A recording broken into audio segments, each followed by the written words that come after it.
Masjid yang ada di Banjararum, Kalibawang, Kulon Progo sekilas tampak seperti masjid pada umumnya. Namun jika dilihat lebih dekat, ternyata masjid ini menyimpan jejak sejarah Sunan Kalijaga yang dibangun sejak tahun 1477. Masjid Kedondong atau Masjid Sunan Kalijaga yang berlokasi di Semaken, Banjararum, Kalibawang, Kabupaten Kulon Progo ini menjadi salah satu saksi sejarah perjalanan Islam di wilayah Jawa, khususnya perbukitan Menoreh Kulon Progo. Masjid ini juga diyakini menjadi masjid tertua di Kulon Progo. Berdasar cerita turun-temurun, masjid ini dibangun sebelum Masjid Demak, yakni tahun 1477. Masjid ini menjadi peninggalan Sunan Kalijaga pada saat menyebarkan agama Islam di tanah Jawa. Menurut takmir Masjid Kedondong, konon dalam pengembaraannya, Sunan Kalijaga sempat beristirahat di dekat Sungai Tinalah yang berada di sisi barat masjid. Saat itulah Sunan Kalijaga meminta muridnya yang bernama Adipati Terung untuk membangun masjid. Sunan Kalijaga menandai lokasi dengan menancapkan tongkatnya sebagai tanda lokasi dibangunnya masjid.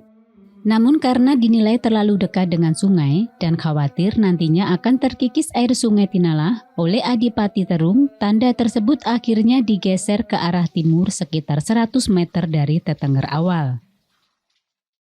Masjid Sunan Jogo yang berada di Semaken 1, Banjararum, Kalibawang, Kulon Progo ini adalah merupakan peninggalan dari Sunan Kalijogo, yaitu pada waktu itu Sunan Kalijogo mengembara untuk menyebarkan agama Islam bersama muridnya yang bernama Adipati Terung. Pada waktu itu Sunan Kalijogo istirahat di dekat Tinalah ini, Sungai Tinalah, kemudian di desa ini. Kemudian Sunan Jogo mempunyai inisiatif untuk membangun suatu tempat ibadah untuk beragama Islam, yaitu sebuah masjid. Kemudian Sunan Jogo memerintahkan pada muridnya yang bernama Adipati Terung. Hingga saat ini, masjid tersebut sudah direnovasi sebanyak 5 kali, terakhir kalinya pada tahun 1990 silam. Bentuk masjid ini pun sudah tidak seperti awal masjid ini kokoh berdiri. Namun demikian, ada beberapa benda yang masih terjaga keasliannya. Salah satunya adalah mustoko di atas masjid yang terbuat dari tanah liat, 4 soko atau tiang penyangga, sumur, serta beduk dan kentongan yang ada di dalam masjid. Pada bulan Ramadan, masjid ini ramai digunakan warga untuk kegiatan mengaji ataupun tadarusan hingga sholat tarawih.